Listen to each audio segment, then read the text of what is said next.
रमसा जी, आपको पता होगा डॉक्टर भीमराव अंबेडकर ने कहा है कि शिक्षा वह शेरनी का दूध है जिसको जो पिएगा वह दहाड़ेगा।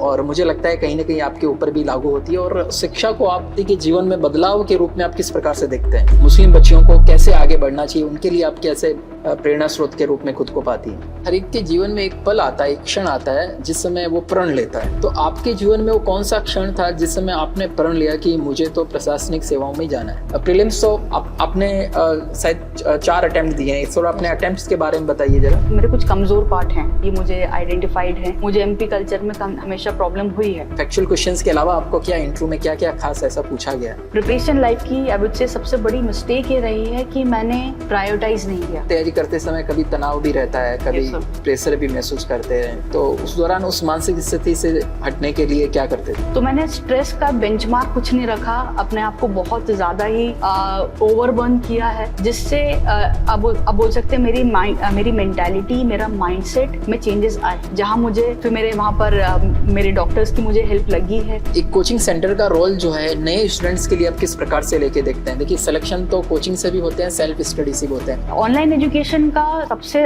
अच्छा यूटिलाइजेशन तभी हो सकता है जब आपके अंदर बड़ी क्लैरिटी है कि आपको एग्जाम क्यों करना है और आप बड़े सेल्फ डिसिप्लिन हैं। खास तौर से मेंस के स्टूडेंट्स को आप किस तरीके से आप तैयारी कराने वाले हैं? क्योंकि मैंने सुना है कि आपने पहले भी पढ़ाया है, बच्चों को खूब पढ़ाया है, तो मेंस के स्टूडेंट्स पर क्या फोकस तैयारी आप कराने वाले हैं, किस तरीके से कराने वाले हैं जिससे कि उनके मार्क्स जो है और ज्यादा इंक्रीज हो जाए? Yes sir, art of notes making, इस पे बहुत भरोसा करती हूँ। नोट्स की बनाने की भी 3 स्टेजेस होती हैं मेरे अकॉर्डिंग। महिलाओं को आप क्या संदेश देना चाहेंगे, जो खासतौर से जो कामकाजी महिलाएं हैं, घर बैठ के जो तैयारी करना चाह रही हैं, और ऑनलाइन एजुकेशन को आप किस रूप में देखते हैं ऐसी खास महिलाओं के लिए, या गांव के ऐसे बच्चे जो शहर जाके कोचिंग नहीं कर सकते, ऑनलाइन एजुकेशन उनके लिए क्रांति लेके आया है, तो उसको आप किस रूप में देखते हैं?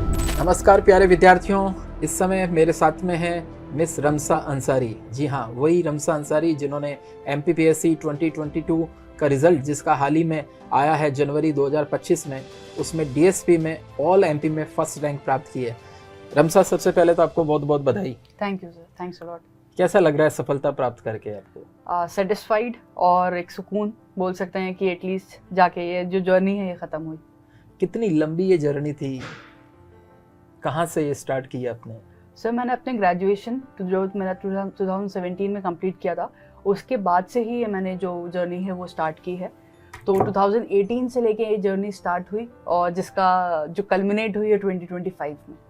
एक बड़ी जर्नी रही है।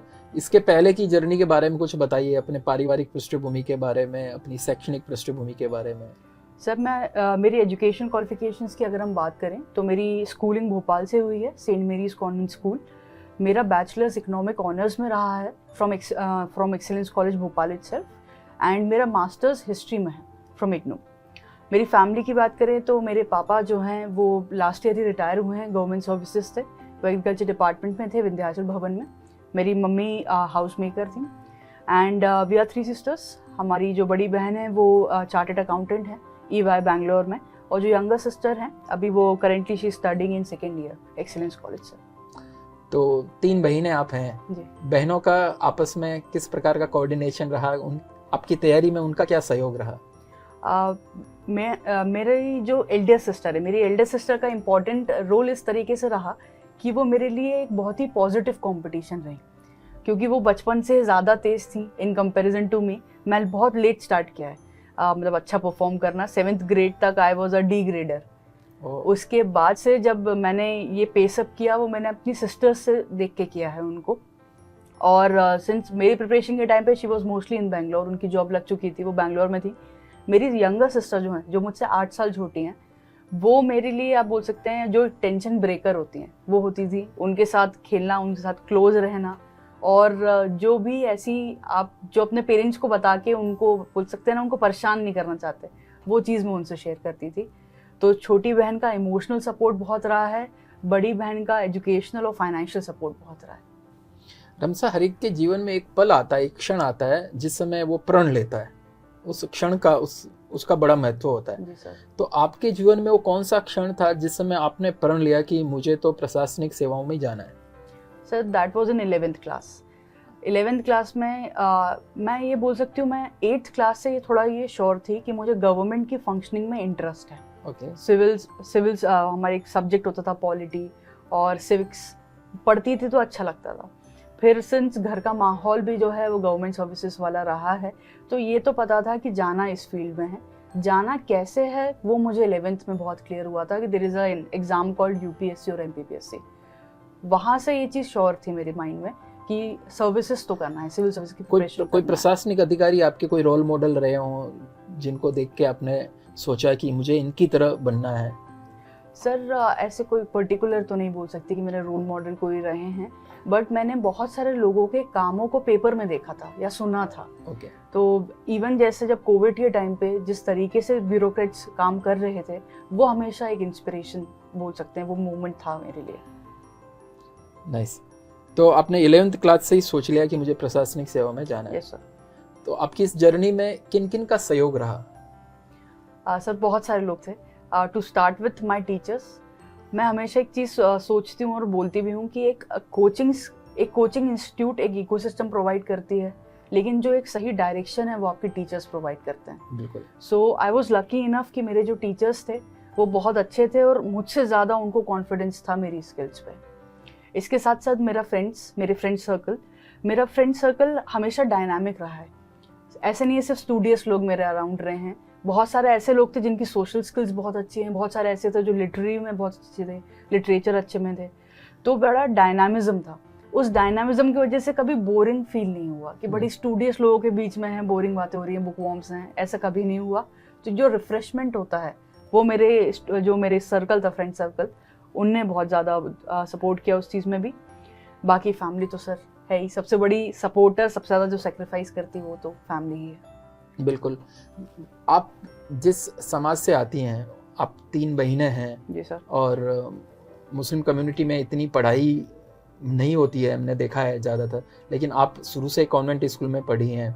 मुझे लगता है आपके पिताजी माताजी का बहुत आपको सपोर्ट रहा है। तो आपको क्या लगता है कि बच्चियों को और ख़ास तौर से मुस्लिम बच्चियों को कैसे आगे बढ़ना चाहिए, उनके लिए आप कैसे प्रेरणा स्रोत के रूप में खुद को पाती हैं? सर मुझे जो एक बहुत इम्पॉर्टेंट रीज़न लगता है, मेरे पेरेंट्स के जो माइंडसेट था कि अपनी बेटियों को पढ़ाना है, वो एक गवर्नमेंट सर्विसेज में रहना और एक ऐसी जगह रहना, लोकेलिटी में रहना जहाँ पर एजुकेशन को बहुत महत्व दिया जाता है। तो कोई भी मुस्लिम फैमिली को स्पेसिफिकली ये ज़रूर देखना चाहिए कि एजुकेशन क्या क्या एम्पावर कर सकता है। जिस दिन कम्युनिटी जो है वो एजुकेशन का रोल समझ जाएगी तो वो बहुत ज़्यादा जो है सपोर्ट करेंगे अपनी बेटियों को। मैं इसके साथ साथ एक और चीज़ जो ऐड ऑन करना चाहूँगी सर, मुस्लिम बेटियां फिर भी पढ़ती हैं। हमें अब जो फोकस है वो थोड़ा मुस्लिम लड़कों पे करने की ज़रूरत है, क्योंकि लड़कियों में आप ये बोल सकते हैं एक इनबिल्ट जो है डिसिप्लिन होता है। अगर उनके पेरेंट्स ने बोला पढ़ना है तो वो पढ़ेंगी, लेकिन लड़कों को कंट्रोल करना और ऐसे इन्वायरमेंट में जहाँ पर जो मुस्लिम लड़के हैं और उनके आसपास का जो सर्कल है वो उतना एजुकेशन की तरफ इंक्लाइन नहीं है, तो इसलिए हमें इस time right empowerment of women as well as of men in the Muslim community वो बहुत ज़्यादा ज़रूरी है। ये मेरा, और मुझे तो लगता है कि हर फील्ड में जो है गर्ल्स बहुत आगे जा रही है और लड़के जो है कहीं ना कहीं थोड़ा सा पिछड़ भी रहे हैं। तो भाई लड़कों सब सावधान हो जाओ और इस इंटरव्यू में पूरा बने रहिए, बहुत सारी बातें हम पूरे इंटरव्यू के दौरान करने वाले हैं। तो रमसा जी, आपको पता होगा डॉक्टर भीमराव अंबेडकर ने कहा है कि शिक्षा वह शेरनी का दूध है जिसको जो पिएगा वह दहाड़ेगा, और मुझे लगता है कहीं ना कहीं आपके ऊपर भी लागू होती है। और शिक्षा को आप ओवरऑल व्यक्ति के जीवन में बदलाव के रूप में आप किस प्रकार से देखते हैं? सर मुझे लगता है किसी भी पर्सन की जो पर्सनालिटी होती है उसमें 90% जो वो शेप होगा पर्सनालिटी का वो एजुकेशन होती है, क्योंकि एजुकेशन हमें ऐसा लगता है सिर्फ बुक से मिलती है, लेकिन जबकि हम एजुकेशन जो है हम यूट्यूब से भी ले सकते हैं, हम नेटफ्लिक्स से भी ले सकते हैं, हम पर्टिकुलर किसी पर्सन की जो उनने बुक लिखी, ऑटोबायोग्राफी लिखी है, हम उससे ले सकते हैं। इवन हमारे आसपास जो हो रहा है हम उससे बहुत कुछ सीख सकते हैं। तो एक पर्सन की पर्सनालिटी, उसका दृष्टिकोण, उसका किसी भी चीज़ को लेके समझ और इवन उसकी जो दुनियादारी है वो एजुकेशन से ही ड्रिवन होती है। और एक और चीज़ मुझे जो लगती है कि हम किस परिवार में बॉर्न होंगे ये तो नेचुरली डिसाइडेड है, लेकिन हमारी लाइफ कैसे होने वाली है, अब हमारी लाइफ का प्रोग्रेशन कैसे होने वाला है वो एजुकेशन ही डिसाइड करेगा। बिल्कुल। और एजुकेशन जैसे आपने बताया, अपने आँख नाक कान सब खुले हों तो हर तरीके से हर जगह से सीखा जा सकता यस है। सर, बिल्कुल सर। बहुत अच्छी बात आपने बताई है। कोचिंग के दौरान एक कोचिंग सेंटर का रोल जो है नए स्टूडेंट्स के लिए आप किस प्रकार से लेके देखते हैं? देखिए, सिलेक्शन तो कोचिंग से भी होते हैं, सेल्फ स्टडी से भी होते हैं। अच्छा, मैं सभी दर्शकों को बताना चाहूँगा कि रमसा जो है अपनी पूरी तैयारी के दौरान उत्कर्ष से प्री, मेंस और इंटरव्यू इन तीनों में से कोई भी स्तर में वो जुड़ी हुई नहीं रही है। फिर भी आप स्टूडेंट्स के लिए मोटिवेटर हैं। हमने आपसे संपर्क किया और अगले 5-6 महीने ये उत्कर्ष के विद्यार्थियों को इंदौर सेंटर पर अपनी सेवाएं भी देने वाली है, उनकी मेंटोरशिप करने वाली है, उनको आंसर राइटिंग स्किल्स सिखाने वाली है, उनको प्रेरणा देने वाली है। और जब मैं भी इंदौर आया तो मैंने सोचा कि मैम के साथ में एक इंटरव्यू किया जाए, जिससे कि सारे विद्यार्थी और प्रेरित हो और आप इनकी जीवन की कहानी को आप सीख पाएँ। तो मैं मैम से पूछना चाहूँगा कि जो नए विद्यार्थी हैं, जो अभी सिलेबस भी नहीं जानता है, जिसको अभी पता नहीं है, जिसने सोचा है, उनके लिए कोचिंग सेंटर की क्या भूमिका है? सर, कोचिंग हम बोल सकते हैं वो एक गाइडिंग लाइट होती है। एमपीपीएससी है क्या, एमपीपीएससी का सिलेबस क्या है, इवन एमपीपीएससी करना भी क्यों है, ये चीज़ की क्लैरिटी जो है वो कोचिंग सेंटर्स स्टूडेंट्स को दे सकते हैं। कोचिंग सेंटर्स में स्पेसिफिकली अगर टीचर्स वो हैं जो एक एस्पिरेंट्स भी रहे हैं, तो आपको सीखने को बहुत मिलता है। मेरा हमेशा ये मानना था कि इंटरव्यूज सिलेक्शन के बाद टॉपर्स का होता है या जो सेलेक्टेड कैंडिडेट्स होते हैं उनका होता है, जबकि हमें उनका ज़्यादा इंटरव्यू करना चाहिए जिनने 3 या 4 बार आके जो इंटरव्यूज़ में आके पीछे रह जाते हैं, क्योंकि उनसे बेहतर आप जो एक इंसाइट होती है वो कोई नहीं बता सकता। हम जो सिलेक्टेड हैं और जो नहीं सिलेक्टेड है, हमें कुछ ज़्यादा डिफरेंस नहीं है, सिर्फ 1% का डिफरेंस होगा, माइन्यूट डिफरेंस होगा। लेकिन मुझे ऐसा लगता है कि उनकी समझ ज़्यादा होती है रैदर देन हमारी। बस हमारा कुछ लग जाता है सही तो हम बन जाते हैं। तो एक ये भी चीज़ है। कोचिंग्स का जो एक इकोसिस्टम है आज के ऐसे टाइम पे जहाँ पर सोशल मीडिया के वजह से डिस्ट्रैक्शंस बहुत हैं और स्टूडेंट के आसपास हर चीज़ ग्रेटिफिकेशन के बहुत सारे उसके पास चॉइसेस हैं, तो अगर उनको एक डिसिप्लिन तरीके से रहना है अपनी लाइफ में तो कोचिंग वो इकोसिस्टम प्रोवाइड करती है। बिल्कुल। और मैं हमेशा कहता हूँ कोचिंग के कारण जो है आपकी पढ़ाई के कुछ घंटे फिक्स हो जाते हैं, आपको पैटर्न के बारे में जानकारी मिलती है, कुछ एक्सपर्ट्स होते हैं जिससे आप मार्गदर्शन प्राप्त कर सकते हैं, टेस्ट होते हैं उसके माध्यम से स्वयं की तैयारी को परख सकते हैं, और ये सब कुछ कोचिंग सेंटर के माध्यम से हो सकता है। आखिरकार सफलता जो है आपकी निर्भर करती है वो सेल्फ स्टडी पर। ये सब कुछ करने पे भी सेल्फ स्टडी तो आपको करनी पड़ेगी। हमारे सेल्फ स्टडी पर आपने एक सॉन्ग भी सुना होगा कि अगर करना है एग्ज़ाम क्रैक तो सेल्फ स्टडी तो करना होगा। तो मैम, बहुत अच्छा लग रहा है आपसे बातचीत करते वक्त। आप बताइएगा कि पूरी तैयारी के दौरान जो है आपकी दिनचर्या क्या रहती थी? मतलब आप कितने बजे उठते थे, कितने बजे सोते थे, किस प्रकार से दिन में पढ़ते थे, मनोरंजन के लिए क्या करते थे, क्योंकि दिन भर पढ़ाई तो होती नहीं है, और आपकी हॉबी क्या रही है, इस पे थोड़ा सा खुल के प्रकाश डालिए। Sir, I was an early riser में भी 6-6:30 तक तो यूजुअली मेरा था कि I have to wake up, और मेरी मॉर्निंग जो होती थी, मेरे दिन की शुरुआत न्यूज़पेपर से होती थी। यहाँ मैं मतलब मुझे थोड़ा सा मॉडिफिकेशन करना चाहिए था, थोड़ा मॉर्निंग वॉक्स पे इस चीज़ पे ध्यान देनी चाहिए थी, बट मैं हमेशा उठते से ही बस न्यूज़पेपर की तरफ भागती थी कि हो क्या रहा है। तो वो एक क्यूरियस माइंडसेट हमेशा रहा। उसके बाद मेरा जो दिन है वो डिवाइडेड रहता था हमेशा। लाइक अगर 7 से 8 मैंने न्यूज़पेपर पढ़ा है तो जो 8 to 12 है उसमें मुझे 3 घंटे पढ़ाई करनी है और एक पर्टिकुलर सब्जेक्ट ही पढ़ना है। उसके बाद फिर मेरा जो आफ्टरनून होता था वो 12 to 5 का एक टाइम होता था, उसमें अगेन 3 आवर्स की पढ़ाई होनी है, वो दूसरे सब्जेक्ट के लिए होती थी। एंड उसके बाद 5 to 6 का गैप होता था और मेरी वॉकिंग बहुत होती थी उसमें। 5 to 6 में मैं हमेशा वॉक करने जाती थी। एंड देन 6 से 10 की एक मेरे पास विंडो होती थी जहाँ पर 2.5 से 3 घंटे अगेन मैं करती थी। और इन दोनों सब्जेक्ट जो मैंने मॉर्निंग और आफ्टरनून में कवर किए हैं उनमें से अगर कुछ छूट गया है, लेफ्ट आउट रह गया, तो उसको मैं कवर करती थी नाइट वाली शिफ्ट में। आफ्टर 10 मैं नहीं पढ़ती थी और वो टाइम था मेरे नेटफ्लिक्स का। मेरी अगर मॉर्निंग में ऐसा मेरी आदत भी थी, जर्नलिंग बहुत करती थी मैं, तो जर्नल मेरे माइंड में थॉट्स क्या आ रहे हैं मैं उसको बहुत जर्नल करती थी। और बुक्स पढ़ने का शौक रहा है तो 10 पेजेस, 15 पेजेस, 20 पेजेस एक दिन में तो पढ़ लेती थी, ये हमेशा रहा है। लेकिन रात का टाइम नेटफ्लिक्स का या फिर डिस्कवरी चैनल होता था या तो यूट्यूब में कोई पर्टिकुलर डॉक्यूमेंट्री। तो मेरी हॉबीज़, मैंने अपनी पीएससी में भी जो मेरे हॉबीज़ है उसमें डॉक्यूमेंट्री देखना लिखा है। क्योंकि वो एक रिफ्रेशमेंट होता था मेरे माइंड के लिए। बिल्कुल, तो ये पूरा अपने टाइम मैनेजमेंट एक तरह से पूरा किया हुआ था सुबह से लेके शाम तक। कुछ स्टूडेंट ऐसे हैं जो तैयारी के साथ साथ जॉब भी कर रहे हैं, यस सर। उनको आप कैसे मोटिवेट करेंगे? क्या जॉब के साथ में तैयारी संभव है?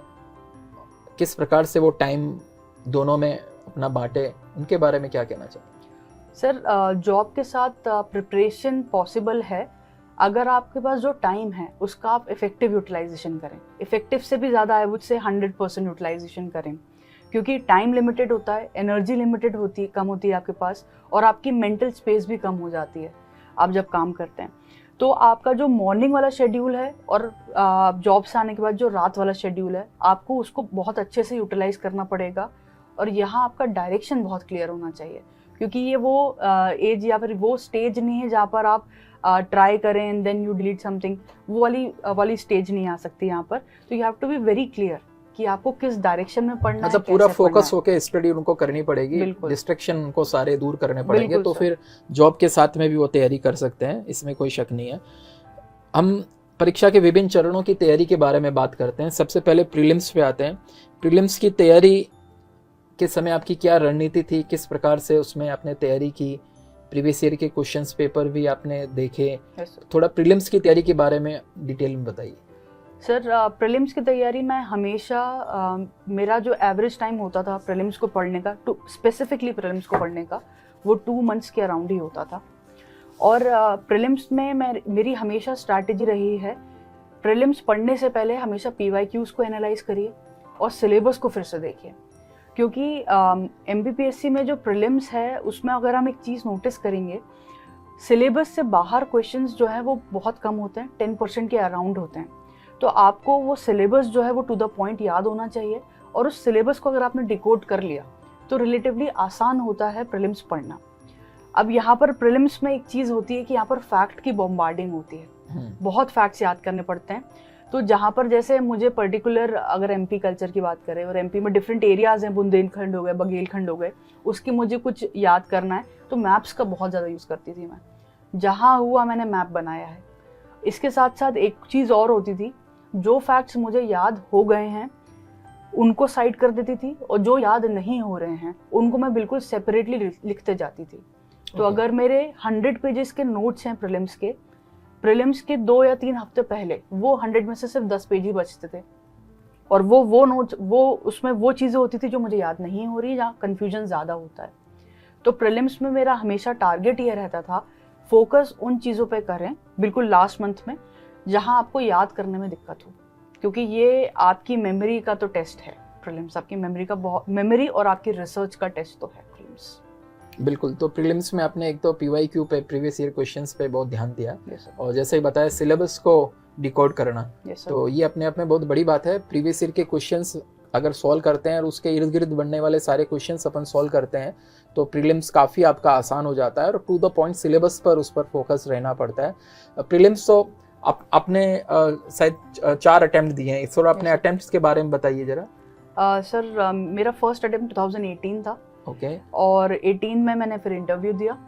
सेकेंड अटेम्प्ट मेरा 2020 था, जिसमें मेरा मेंस क्लियर नहीं हुआ था। फिर मेरा 21 अटेम्प्ट था, उसमें मैंने फिर से इंटरव्यू दिया है, और मेरा प्रोविजनल में है, तो अभी उसका जो रिजल्ट है वो डिस्क्लोज नहीं हुआ है। और फिर मेरा 22, ये मेरा 4th अटेम्प्ट था, जिसमें मेरा सिलेक्शन हुआ। बिल्कुल, तो 3 बार आप इंटरव्यू दे चुके हैं, यस सर, और 4 बार मेंस दे चुके हैं, 4 बार प्री का एग्जाम आप दे चुके हैं। प्री में पहली बार प्री में जितना आपको टाइम लगा होगा, अगली बार उससे मुझे लगता है थोड़ा सा कम समय दिया होगा। धीरे धीरे आप ट्रिक आ जाती है बच्चों को जो एग्जाम लगातार निकालते हैं कि इतने दिन पढ़ने से और ये पढ़ने से प्री निकाल सकते हैं। Yes sir. तो अभी लेटेस्ट 2022 के प्री में आपने कितना टाइम दिया और क्या उसकी रणनीति अपनाई? सर 22 जो प्रीलिम्स था, क्योंकि मुझे एक सेटबैक लग गया था 21 में, क्योंकि मैं प्रोविजनल में आ गई थी, तो मैंने इस बार थोड़ा कोशिश ये करी कि जहाँ मेरे कुछ कमज़ोर पार्ट हैं, ये मुझे आइडेंटिफाइड हैं, मुझे MP कल्चर में हमेशा प्रॉब्लम हुई है, तो मैंने इस बार MP कल्चर को बहुत ज़्यादा किया था। MP कल्चर के साथ साथ जैसे हमारा यूनिट 9 और यूनिट 7 जो होता है, जो हमारा ICT से रिलेटेड है, साइंस से रिलेटेड है, वहाँ थोड़ी सी मुश्किल होती थी, उस पर बहुत ज़्यादा फोकस किया था। इसलिए 22 मुझे याद है मेरा उसमें प्रीलिम्स में स्कोर 87 था, 87 क्वेश्चंस करेक्ट थे मेरे, और शायद कट ऑफ 81 या 80 के अराउंड कुछ था उस टाइम, क्योंकि मैंने बहुत ही डेडिकेटेडली पढ़ा था। क्योंकि 21 का जो प्रोविजनल वाला था वो मुझे एक लग गया था कि नहीं, प्रोविजनल में नहीं आ सकते आप, you have to score very high, और ऐसा करना है कि कट ऑफ से तो कम 4-5 नंबर ज़्यादा ही जाए। बिल्कुल बिल्कुल। कहते भी हैं प्री जो है वो टिक करके पास होता है, मेंस लिख करके पास होता है, और इंट्रो बोल के पास होता है ना। तो अब हम मेंस की तैयारी के ऊपर आ जाते हैं। काफ़ी बच्चे जो है मैं देखता हूँ केवल प्री की तैयारी करते रहते हैं, मेमोरी बड़ी शार्प उनकी रहती है, क्लास टॉपर आए हुए रहते हैं अपने स्कूल के ज़माने से, कॉलेज के ज़माने से, लेकिन वो लिखने की प्रैक्टिस उतनी करते नहीं है। कई लोगों का तो पहला अटेम्प्ट केवल यही समझने में चला जाता है कि भाई अगर पीएससी का एग्ज़ाम अगर निकालना है तो लेखन कौशल अच्छे से होना चाहिए, राइटिंग स्किल अच्छे से आनी चाहिए। बिल्कुल सर। आपको ये कब बात समझ में आ गई और मेंस की रणनीति आपने क्या अपनाई?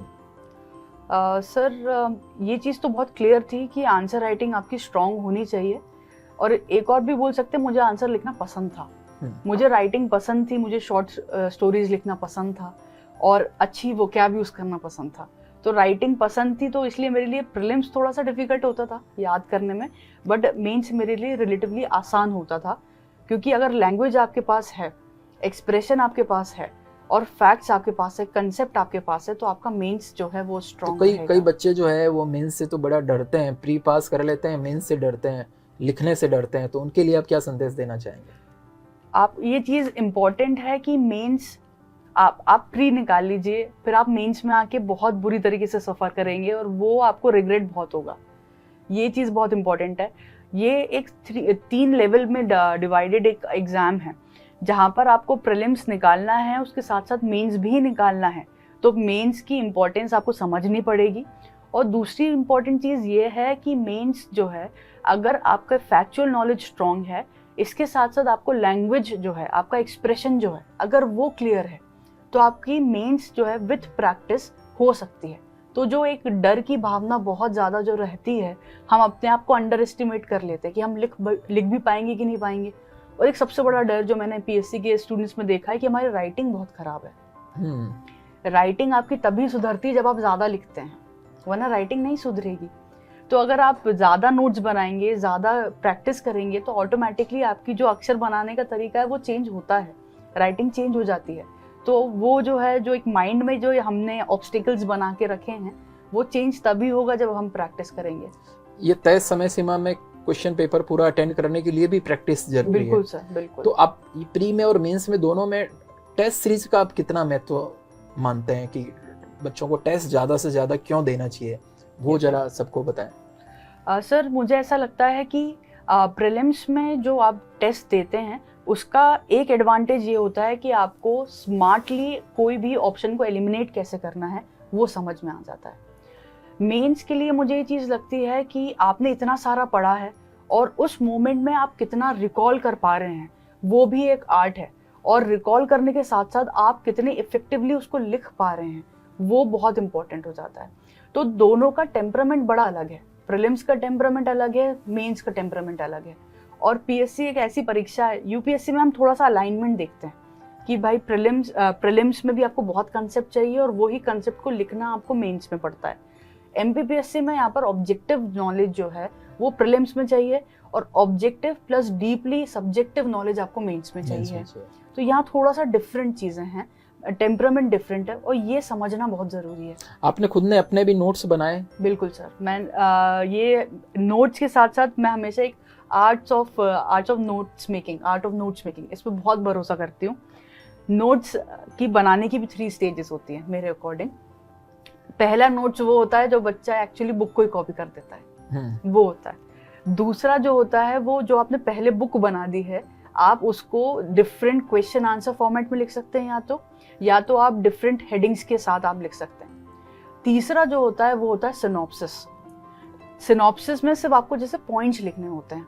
अगर आपको सपोजिंगली आपसे कोई क्वेश्चन है जहाँ पर आपको 5 पॉइंट लिखने हैं, तो उस 5 पॉइंट की क्या हेडिंग होगी वो सिनॉप्सिस में है। और जो मेरा सेकंड स्टेज वाला नोट्स है, उसमें उस हेडिंग के साथ साथ एक्सप्लेनेशन भी होता था। तो एक बार जब एक्सप्लेनेशन याद हो गई, तो जो टिप पे होना चाहिए वो हेडिंग है, बिल्कुल। तो मेरी नोट्स मेकिंग की थ्री लेवल पे एक नोट्स मेकिंग प्रोसेस होती थी, और एक मेरी आदत ही है स्क्रिबल करने की। तो मैं सिर्फ हाईलाइट करके पढ़ नहीं सकती, नोट्स मेरे हमेशा इंपॉर्टेंट थे और खुद के नोट्स ज़्यादा इंपॉर्टेंट थे। तो आप स्टूडेंट्स को बताइए कि उत्कर्ष में अभी जब आप कुछ टाइम सेवाएं अपनी देंगे, और प्री का एग्ज़ाम तो अभी होने वाला है, ख़ास तौर से मेंस के स्टूडेंट्स को आप किस तरीके से आप तैयारी कराने वाले हैं? क्योंकि मैंने सुना है कि आपने पहले भी पढ़ाया है, बच्चों को खूब पढ़ाया है, तो मेंस के स्टूडेंट्स पर क्या फोकस तैयारी आप कराने वाले हैं, किस तरीके से कराने वाले हैं, जिससे कि उनके मार्क्स जो हैं और ज़्यादा इंक्रीज़ हो जाएं? यस सर, मेरा जो टीचिंग एक्सपीरियंस है वो करीबन 6 साल का है, और इस टीचिंग एक्सपीरियंस में I was totally mentoring the students of mains for the mains exam. उस मेंस एग्जाम्स के मतलब मैंने जो नोटिस किया है स्टूडेंट्स के बीच में, उनमें मेंस को लेके जो एक मेंटालिटी होती है वो डेवलप नहीं होती। तो हमें पहले तो एक हफ्ते मेंस को समझने में लगता है कि मेंस आपसे चाहता क्या है। तो पहले तो मेंस की मेंटालिटी डेवलप करना, दूसरा मेंस के सिलेबस को डिकोड करना कि ये जो मेंस का सिलेबस है इसको हमें पढ़ना कहाँ से है, पढ़ना एक्चुअली क्यों भी है, और फिर इसके बाद हम इसको कैसे ओपन कर सकते हैं, क्या what can be the probable questions जो उससे आ सकते हैं, उस पर हम काम करते हैं। तीसरा होता है आंसर राइटिंग सर। अगर हम एवरेज आंसर्स लिखेंगे तो हमारी एवरेज मार्किंग होगी। हमें हमारे इंट्रोडक्शन में हमारा जो बॉडी होता है और एक जो कंक्लूजन होता है उसमें कुछ ऐसे वैल्यू एडिशन करने पड़ेंगे जिससे हमारा जो आंसर है वो आउटस्मार्ट कर जाए दूसरे आंसर्स को। इंट्रोडक्शन लिखना भी एक आर्ट है, क्योंकि बहुत सारे बच्चे स्टूडेंट्स जो मैंने अपनी क्लासेस में देखा है वो इंट्रोडक्शन और कंक्लूजन में कंफ्यूज हो जाते हैं। जिसको उनको कंक्लूजन में लिखना चाहिए वो इंट्रोडक्शन में लिखाते हैं, और इंट्रोडक्शन वो कंक्लूजन में लिख देते हैं। Hence can not be used in as an introduction. अगर आपने हेंस वर्ड इंट्रोडक्शन में यूज कर दिया तो वहाँ पर जो टीचर चेक करेंगे उनको लगेगा ये वो हुआ क्या, वो फ्लो टूट जाएगा टीचर का। तो वहाँ पर वो चीज़ समझना बहुत इंपॉर्टेंट है। ये एक साइंस है जो हमें समझना है। इसके साथ साथ मेन सिलेबस दिखता बहुत बड़ा है, अगर उसको हमने स्मार्टली टैकल कर लिया तो इट इज़ पॉसिबल। अगर आपके पास नोट्स हैं 3-4 आप अच्छे खासे, तो 3-4 महीने में आप with your notes and with your mentorship आप एग्जाम को आई विल से अटेम्प्ट करने में कॉन्फिडेंस हो पाएंगे। आप you will be confident to attempt the exam at least. बिल्कुल। मेंस में आपकी कौन से पेपर पर विशेष कमांड थी, और कौन सा पेपर थोड़ा सा आपको ऐसा लगता था कि इसमें सर थोड़ा सा डर है, या इस पेपर को और बेटर करती तो मेरी रैंक और अच्छी होती? सर मुझे हमेशा GS1 जो होता है हिस्ट्री और ज्योग्राफी, इस बार अगर हम थोड़ा सा ट्रेंड को देखेंगे तो 2020 से ही मेंस में हिस्ट्री टफ आ रही है। और सिंस मेरा हिस्ट्री ऑप्शनल रहा है यूपीएससी में, तो I was really interested in that. History में आपका JRF भी है? हिस्ट्री में मेरा JRF भी है, तो मुझे पता था मुझे एज जो मिलेगी वो हिस्ट्री से मिलेगी। तो GS1 इजी होता था मेरे लिए। GS2 जिसमें पॉलिटी, पब्लिक एडमिनिस्ट्रेशन ये सब था, इसमें मुझे ऐसा लगता है अगर आपके पास कंसेप्ट है, आपके पास नॉलेज है, फैक्ट्स हैं और लैंग्वेज है, तो आप एक्सेल करेंगे। तो यहाँ मैंने अपने लैंग्वेज को बहुत यूज़ किया GS2 में, और मेरे जो वैल्यू एडिशंस होते हैं जो हम करंट अफेयर्स से पढ़ते थे वो मैंने बहुत ऐड ऑन किया है। मेरे लिए डाइसी GS3 रहा है, क्योंकि GS3 में सिंस मेरा नॉन साइंस बैकग्राउंड था, और फिर 2020 भी सिर्फ इसी चीज़ की वजह से क्लियर नहीं हुआ क्योंकि उस बार बहुत टफ पेपर आया नॉन साइंस बैकग्राउंड के लिए। तो वहाँ मुझे ऐसा था कि एवरेज से बेहतर करना है। मैं बिल्कुल जो टॉपर रहेंगे उनके पास तो नहीं जा पाऊंगी, इतना मुझे पता था, लेकिन यह है कि उनसे 10 या 15 नंबर ही कम लाने। तो मैंने पूरी मेहनत करके खुद से 11th और 12th की साइंस पढ़ी, यूट्यूब का उस टाइम बहुत यूज़ किया मैंने उस टाइम, और कैसे भी करके अपने आप को उस पोजीशन पे ले आई कि आई कैन कम्पीट। GS4 मेरा फेवरेट पार्ट था, क्योंकि वहाँ पर एथिक्स मुझे वैसे ही पसंद था, उसको आप बहुत डे टू डे जीते हैं एथिक्स को। लैंग्वेज का पार्ट बहुत है, कंसेप्ट का पार्ट बहुत है, तो GS4 मेरे लिए बहुत अच्छा रहता है, बहुत मज़ा आती थी लिखते टाइम GS4 में। फिर आता है हिंदी सर मेरे लिए दिक्कत देता था मुझे, क्योंकि मेरा जो फर्स्ट अटेम्प्ट है उसमें मेरे सिर्फ 81 नंबर थे, मुझे 1 नंबर से पास किया गया था हिंदी में। तो मैंने उसमें बहुत मेहनत की थी हिंदी में, चाहे वर्ड्स को याद, विलोम शब्द हो गया, पर्यायवाची हो गया, लेखनी हो गई और वोकैब हो गई, उसमें मैंने मेहनत बहुत करी। मैंने न्यूज़ जो है उसको हिंदी में सुनना स्टार्ट किया, हिंदी के न्यूज़पेपर्स पढ़ना स्टार्ट किए। I used to read only Hindu, लेकिन फिर मैंने दैनिक भास्कर, पढ़ना स्टार्ट किया, उसमें मैंने मेहनत की और आई वुड से कि इस बार हिंदी ने साथ दिया था मेरा जो 2022 में। बाकी अगर मुझे ऐसा लगता है कि मैं शायद और जिस पेपर में इम्प्रूव कर सकती थी वो मेरा GS3 था, क्योंकि मेरा वहाँ पर करीबन 25 नंबर का पेपर छूट गया था और मेरा जो DC है वो मात्र 3.5 नंबर से रुका है। तो जो वो 25 नंबर हैं वहाँ पर अगर मैं अटेम्प्ट भी कर लेती, 3 एवरेज भी हो जाता तो सर आराम से इसमें तो क्लियर था कि वो आपको मुझे मिल सकता था वो वाला। बिल्कुल। अब बात करते हैं आपकी इंटरव्यू की। आपने 3 इंटरव्यू दिए हैं। Yes sir. पहले तो इंटरव्यू के कुछ रोचक क्वेश्चंस जो हैं वो आप बताइए कि फैक्चुअल क्वेश्चंस के अलावा आपको क्या इंटरव्यू में क्या क्या खास ऐसा पूछा गया? सर मेरे साथ एक इंटरेस्टिंग चीज़ ये रही है, मुझसे कभी भी फैक्ट्स नहीं पूछे। तीनों इंटरव्यू में हमेशा करंट अफेयर्स और मेरे जो ओपिनियंस है उसको बहुत सुना है बोर्ड मेंबर्स ने। मेरा जो फर्स्ट इंटरव्यू था मेहरा सर का बोर्ड था उसमें, और उसमें क्वेश्चंस जो है उस टाइम सबरीमाला, क्योंकि बहुत हॉट टॉपिक था उस टाइम, सबरीमाला हो गया, ट्रिपल तलाक हो गया। इसके अलावा मुझे जो क्वेश्चंस याद आ रहे हैं, विमेन सेंट्रिक बहुत क्वेश्चंस थे और वहाँ पर दे वर इंटरेस्टेड इन नोइंग कि मेरा पोजीशन क्या है उस टाइम, मेरा पर्सपेक्टिव क्या है। तो वहाँ बड़ा प्रोग्रेसिव माइंडसेट था और इसलिए इंटरव्यू में नंबर अच्छे मिले थे उस टाइम। 21 और 22 का जो इंटरव्यू था वो मेरे कोष्टी सर का बोर्ड था उसमें, दोनों में ही। एंड 22 के इंटरव्यू में तो वो पहचान गए थे कोष्टी सर कि आपका इंटरव्यू मैंने पहले भी लिया है। तो आई सेड यस सर, मेरा लिया है आपने इंटरव्यू पहले। और सिंस कोष्टी सर इकोनॉमिक्स के लिए प्रोफेसर रहे हैं तो मेरा इकोनॉमिक्स बैकग्राउंड भी था, तो पूरा इंटरव्यू इकोनॉमिक्स पे चला। 21 वाला तो पूरा इकोनॉमिक्स पे चला। 21 में मेरे साथ एक दिक्कत ये हुई थी कि एक वहाँ पर एक पॉलिटी के मेरे, जो मैं गेस कर पा रही हूँ, पॉलिटी के प्रोफेसर थे और जो वो टर्म्स यूज़ कर रहे थे वो बहुत ज़्यादा हिंदी हो गए थे जो मैं समझ नहीं पाई थी। जैसे अगर उन्हें एक हार्मनी के लिए एक बहुत टफ वर्ड यूज़ किया था, जो नॉर्मल हम सौहार्द बोलते हैं, उन्होंने वो नहीं यूज़ किया था। उन्होंने हार्मनी के लिए बहुत ही ज़्यादा टफ वर्ड यूज़ किया, तो मैं नहीं समझ पाई। और वहाँ मैंने उनसे बोला कि सर प्लीज़ इसको आप इंग्लिश में ट्रांसलेट कर दीजिए। तो जो कोष्टी सर थे वो समझ पा रहे थे कि मेरी यहाँ दिक्कत है, जिसने मुझे एक्चुअली दिखा जाए तो मुझे नंबर वहाँ नेगेटिव किए होंगे इस चीज़ को लेके। और 21 में मेरी एक सीख ये थी कि क्योंकि मुझे प्रशासनिक सेवा देनी है हिंदी, मतलब मध्य प्रदेश में जो एक हिंदी देश है, तो मुझे अपनी हिंदी को तो और स्ट्रॉन्ग करना पड़ेगा। ये चीज़ मुझे सीख मिली थी 21 में। 22 में सिंस कोष्टी सर मुझे पहचान गए थे तो उनने इन्वायरमेंट बड़ा लाइट कर दिया था, तो हंसी मजाक हुए हैं।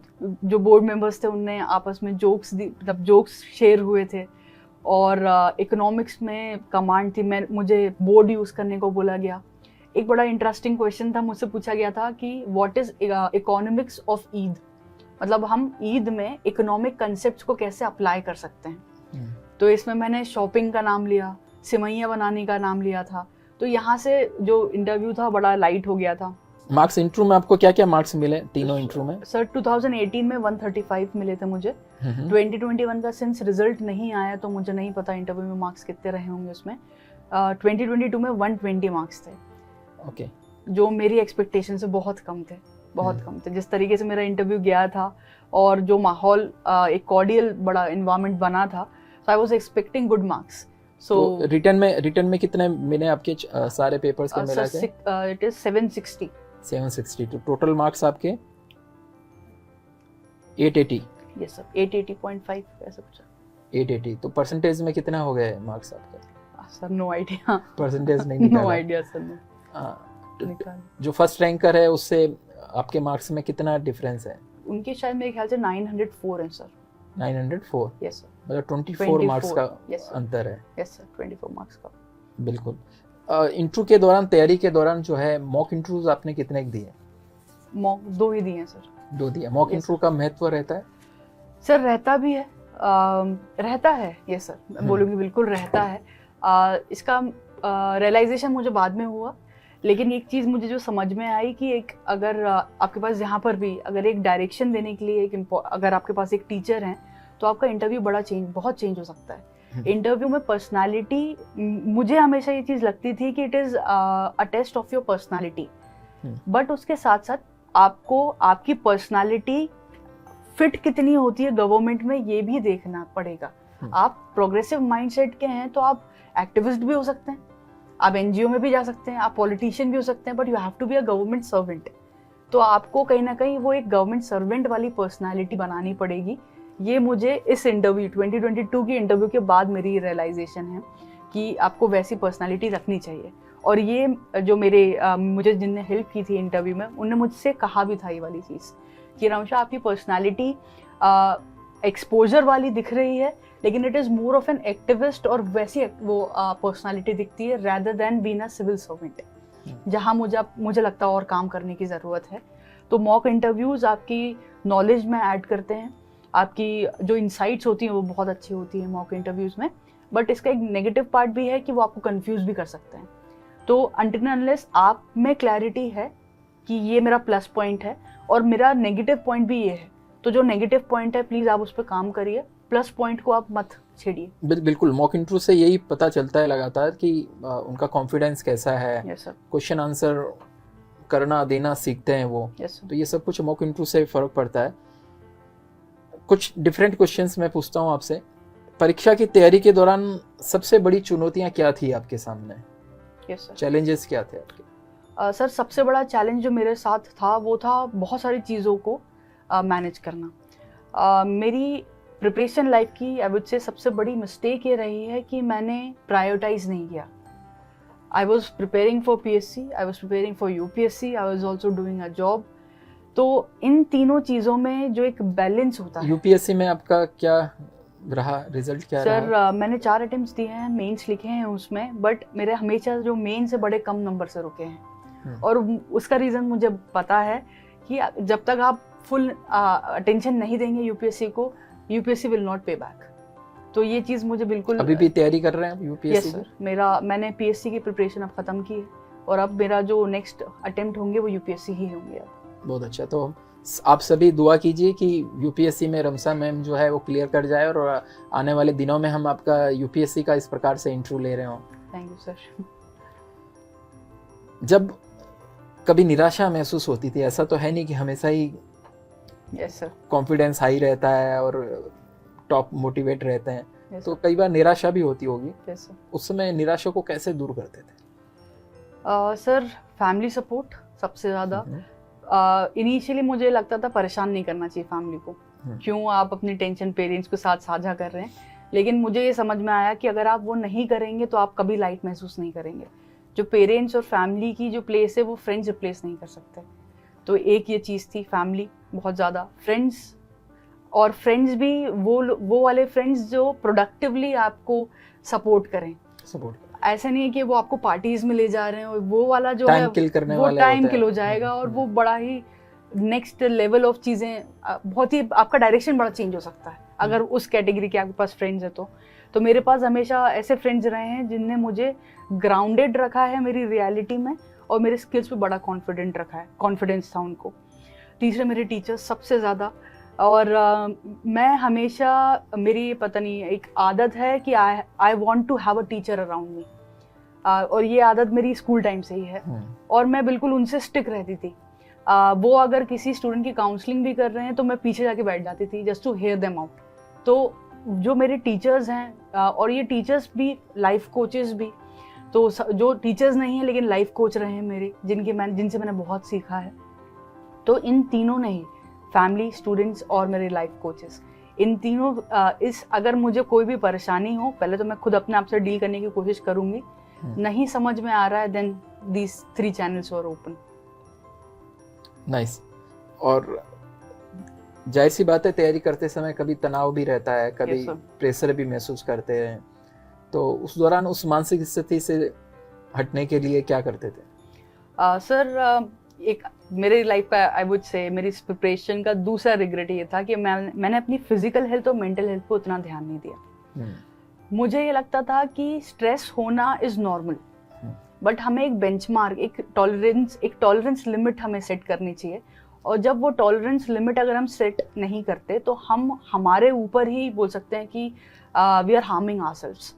तो मैंने स्ट्रेस का बेंचमार्क कुछ नहीं रखा, अपने आप को बहुत ज़्यादा ही ओवरबर्न किया है, जिससे अब बोल सकते हैं मेरी मेंटालिटी, मेरा माइंडसेट में चेंजेस आए, जहाँ मुझे फिर मेरे वहाँ पर मेरे डॉक्टर्स की मुझे हेल्प लगी है। और I was fortunate enough and I would say I made a right call. बहुत सारे लोग डरते हैं उस चीज़ से, but I would say that was the one of my bravest attempt to take help from a doctor and he prove to be मतलब he was a क्या हो सकता है, he was a good person to me, he was every time available to मी। सो मैं अब जैसे जब से सिलेक्शन हुआ है, मैं जब भी स्टूडेंट से मिलती हूँ मैं इस चीज़ पर ज़रूर फोकस करती हूँ, नेवर ओवरबर्न योरसेल्फ, क्योंकि आपकी बॉडी एक पॉइंट पे आके रुक जाएगी। मैंने कई सारे टॉपर से बातचीत की है, इवन मैं भी लाइफ में उसको फॉलो करता हूँ। तो ये तनाव दूर करने के लिए, मेंटल हेल्थ के लिए, एक पीस के लिए मेडिटेशन को आप खुद ने मेडिटेशन किया है? मेडिटेशन को आप किस रूप में देखते हैं? सर मैं कोशिश बहुत करी है मैंने मेडिटेशन की, बट मेरा माइंड अशांत रहता था, मेरा माइंड बहुत अशांत रहा है, और आप मुझे किसी भी एक जगह बिठा नहीं सकते।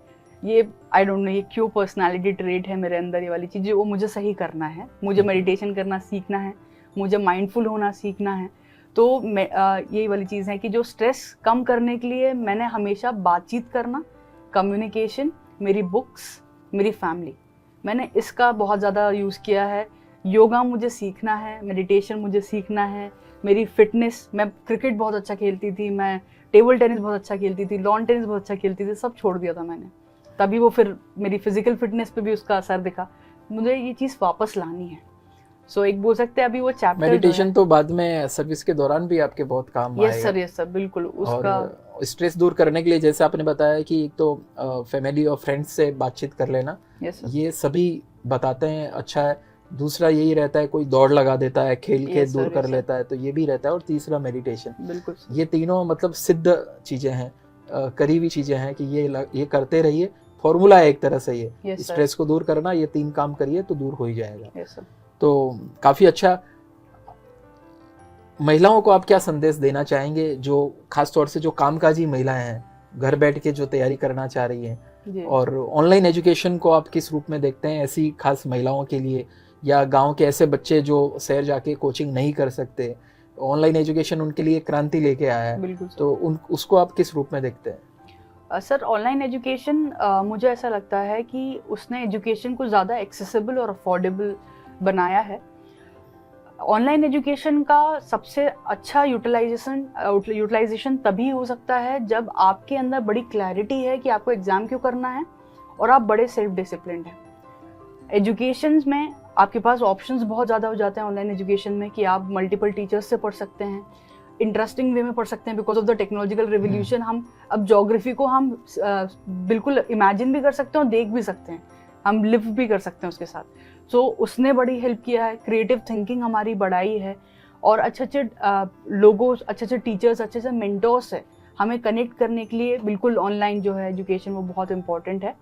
बस बात वही है कि हम ऑनलाइन एजुकेशन को हमारे सेल्फ डिसिप्लिन के साथ अगर अलाइन कर दें, तो हमें जो रिसोर्सेज की कमी है, बीट हम गांव में रह रहे हैं, हमारे पास उतना फाइनेंशियल बैकअप नहीं है, हमारे पास उतना टाइम नहीं है, तो वो पूरी हो जाएगी यहाँ पर। बिल्कुल बिल्कुल। तो ये डिसिप्लिन जो है वो बहुत ज़रूरी है, ये अपने आप में बहुत बड़ी बात है। तो काफ़ी सारे प्रश्न आपसे पूछे हमने, लास्ट में विद्यार्थियों को आप क्या संदेश देना चाहेंगे, क्या उनको कहना चाहेंगे, और आपकी जर्नी से उनको क्या सीख लेना चाहिए? आपकी 2018 से लेकर 2025 तक की जर्नी रही है। कई स्टूडेंट देखता हूँ 1-2 साल के अंदर ही वो छोड़ देते हैं, तैयारी करना छोड़ देते हैं, थक जाते हैं, भग जाते हैं, है ना? तो ऐसे स्टूडेंट्स को क्या आप कहना चाहेंगे? और आजकल डिस्ट्रैक्शन बहुत है, सोशल मीडिया का है, फ्रेंड्स ऐसे हैं जो टाइम किल करते हैं, है ना? तो ऐसे में आप यंगस्टर्स को क्या एक संदेश देना चाहेंगे कि वो भी जिस तैयारी में वो जुटे हुए हैं, उस तैयारी के अंदर वो आगे बढ़े, सफलता प्राप्त करें? सर पहला मैसेज जो मेरे साइड से रहेगा वो ये है कि सारे स्टूडेंट्स जो MPPSC की प्रिपरेशन में है या कोई भी कॉम्पिटिटिव एग्जाम की प्रिपरेशन में है, उनके माइंड में ये क्लैरिटी होनी चाहिए कि उनको ये चीज़ करनी क्यों है। मैं क्लासेस में हमेशा एक फ्रेज यूज़ करती थी सर, कि if your why is clear the how becomes easier. तो अगर आपको पता है आपको करना क्यों है, तो कैसे करना है आप कर लेंगे पता। दूसरा, अपने आप को कंपेयर मत करिए दूसरों की लाइफ से, क्योंकि आप जिस फील्ड में आए हैं आपको ये चीज़ पता है कि ये कंफर्टेबल नहीं होने वाला। आप गवर्नमेंट एग्जाम की preparation is never a comfortable sphere. आप अनकंफर्टेबल रहेंगे, आपको स्ट्रेस होगा, तो you have to accept the reality. तीसरा ये चीज़ है, प्लीज़ अपने आप को टाइम बाउंडेड रखिए, डिसिप्लिन्ड रहिए और एक सही डायरेक्शन में चलते रहिए। फोर्थ जो मुझे सबसे अच्छी मुझे लगता है कि अब ये टाइम आ चुका है जहाँ मैं बोल सकती हूँ, वो है कि एक अपनी लाइफ में हेल्दी एग्जिट का ऑप्शन रखिए। हम 6 साल 7 साल प्रिपरेशन में नहीं गवा सकते हम, और स्पेसिफिकली अगर हमारा सपोजिंगली प्रीलिम्स ही क्लियर नहीं हो रहा है 4 बार, तो अब अपनी अपनी स्ट्रेंथ को पहचानना भी जरूरी है। यस, स्ट्रेंथ को पहचानना भी, और कहीं ना कहीं ये एक्सेप्ट करना भी कि हो सकता है मैं इस एग्जाम के लिए नहीं बना हूँ। ये हम ईगो पे ना लेके हम ये थोड़ा सा प्रैक्टिकली सोचें। तो ये हेल्दी एग्जिट का मतलब मेरा यहाँ पर ये है कि सही टाइम पे इस एग्ज़ाम से निकल जाना, जब अगर आप सक्सेसफुल नहीं हो रहे हैं। ऐसा इसलिए बोल रही हूँ क्योंकि आप अगर 7 साल प्रिपरेशन में और आपने कोई प्लान भी नहीं बनाया है, तो 7 साल जो है लॉन्ग जर्नी, आपको वो जर्नी नहीं लगेगी, वो मिजरी लगेगी, और आगे वाली जो लाइफ है वो बहुत डिप्रेसिंग लगेगी। तो इट इज़ बेटर कि आप पहले से ही रेडी रहें। 3 अटेम्प्ट के बाद मेरा हमेशा मानना है आपके पास प्लान भी रेडी होना चाहिए। आपको अपनी स्किल्स कंटिन्यूसली इंक्रीज करते रहना चाहिए, ताकि ऐसा ना हो कि अगर, और आप सर आपका प्लान भी लेक्चरर, कॉलेज में lecturer, yes, teaching job, yes sir. मुझे teaching, research, even public policy, ये 3 ऐसी चीज़ थी, लेकिन I have always love teaching. तो मैं दोनों में से ज़्यादा कौन सा अच्छा है? Teaching sir. Teaching, administration?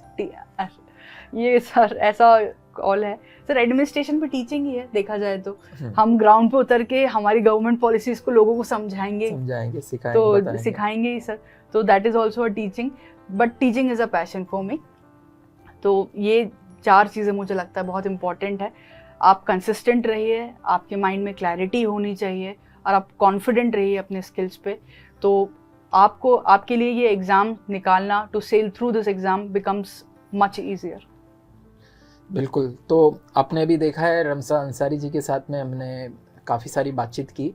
इस वीडियो के कमेंट में आप और बताइए कि और किस टॉपिक पर आप इनसे बातचीत करना चाहते हैं, सुनना चाहते हैं इनको। तो मैम जो है अभी कुछ महीने हमारे साथ एसोसिएट है, तो वो वीडियोस बना के भी आपके बीच में सर्व करेगी, डिटेल में वो वीडियो बना देगी, आपको और अच्छे से वो सिखाएगी। और आपकी जर्नी से ये पता चलता है कि ईश्वर का दिया कभी अल्प नहीं होता, जो टूट जाए वह संकल्प नहीं होता, और हार को लक्ष्य से दूरी रखना, क्योंकि जीत का कोई विकल्प नहीं होता। तो एक बार फिर से मैम आपको बहुत बहुत शुभकामनाएं पूरे उत्कर्ष परिवार की तरफ से। और निश्चित रूप से आज आपके इस इंटरव्यू से विद्यार्थियों ने बहुत प्रेरणा ली है, काफ़ी कुछ सीखा है। और मुझे लगता है कि जो अभी इस वीडियो को देख रहे हैं, इस इंटरव्यू को जो देख रहे हैं, इनमें से आने वाले दिनों में इस सीट पर वो आके वो भी इंटरव्यू दे रहे होंगे, और वो अपनी बात कह रहे होंगे, और वो बताएंगे कि हम आपके इंटरव्यू से उस समय प्रेरित हुए थे। Thank you so much. Thank you.